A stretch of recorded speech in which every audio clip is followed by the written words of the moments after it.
Hi, I'm Troy Scott. I'm the president of the Military Officers Association of Sarasota.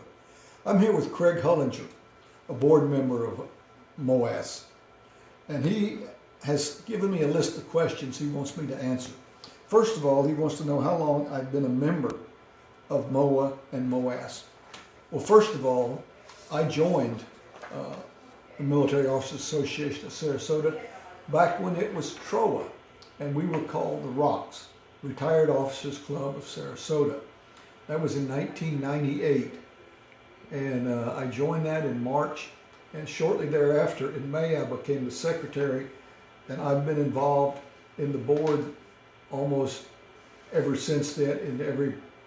I've had every position except treasurer. I guess they just don't trust me with the money. Okay, and I've been president. This is my 5th term as president. I thought I'd retired for a while, but the club needed me back, and so I came back to help them.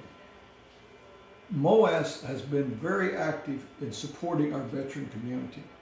On the national level, we do a lot of lobbying for veterans benefits and for active duty benefits. We really work on some things like the widow's tax. We work on pay raises for our soldiers. And locally, we are good friends. In fact, one of our local congressmen is a member of our chapter. So we do have a good relationship with Congress, and we're able to talk to them about various veteran or military related issues that are coming up in Congress for votes and stuff. The other thing we do is in the local community, we've had good relationships with the POPs, and we've had good relationships with the opera, and we've had good relationships with the Oslo Theater. We've done various projects with them over the years in support. That's an entertainment type issue.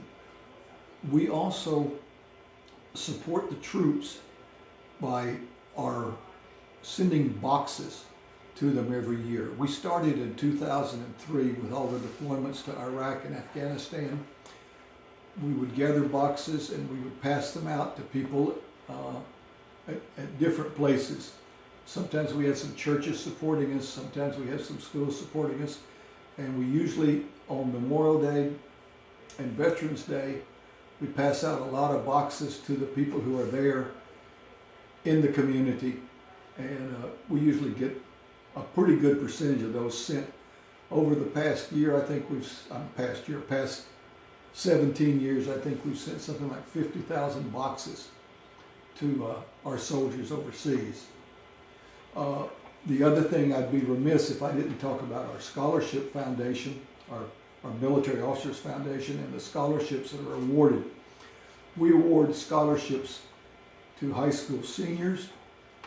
We award scholarships to people going to what do I want to call it, trade schools, technical schools, Manatee Community College, and learning a trade. We also, one of the proudest things that I think is funny is we have scholarships for puppies. We do guide dog puppy scholarships, and that has been a real thrill. A new member of MOAS coming in can expect to get involved with us. Probably the first way he'll get involved with us is attending one of our luncheons at Michael's on East. We have had a relationship with Michael's on East for 25 years, and we have a luncheon there every 3rd Friday of the month. It's a regular luncheon. Now, because of the coronavirus, we've had to postpone our luncheon since March, and we haven't been able to do one, but we are starting back again this September, and hopefully we'll be able to pick it up and continue it just ever. Now, a new member also will be involved, and he can come to our meet and greets. You can meet and talk with some of our people there, find out a lot about people. And we also do what we call Yahoo activities. Right now, the Yahoo activities are kind of shut down, but the meet and greets, we're doing them on the Siesta Key and on Lido Beach. And as long as it's not raining, we can socially distance and have a good time. Now, where am I from? Originally, I grew up as a Navy brat. I remember, the first place I remember is Key West, Florida. I went to kindergarten in Key West. But after kindergarten, my dad retired and moved back to Tennessee. And I stayed there for elementary and high school, and then went off to New York for my formal education at West Point.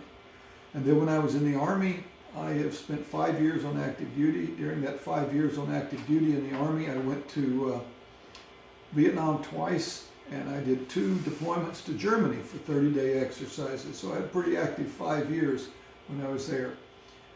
Then after that, I got out of the Army, and I was in the Army Reserve for 4 or 5 years. And then I joined the National Guard, and I went to work full-time for the National Guard. And while I was working full-time for the National Guard, I got offered a job to come back on active duty and be an ROTC instructor. So I did that. I went out to Reno, Nevada, and taught ROTC for a little over 3 years. Then I moved to Fort Leonard Wood, and I was the guard advisor at Fort Leonard Wood to the engineer school. And from there I went down to be on the staff of the Southcom engineer down in Panama, and built a lot of bridges and roads in Ecuador. And after that I ended up in Senior Service College, and from Senior Service College I went to the 5th Corps, where I served as the 5th Corps National Guard Reserve Liaison in Frankfurt, Germany, and came back in 1992 to Virginia to the National Guard Bureau, and retired in 1996 from the National Guard Bureau. I want to say I appreciate the opportunity to make this video, and I appreciate Craig's hard work on getting this video done and completed, and thank you very much for listening to me.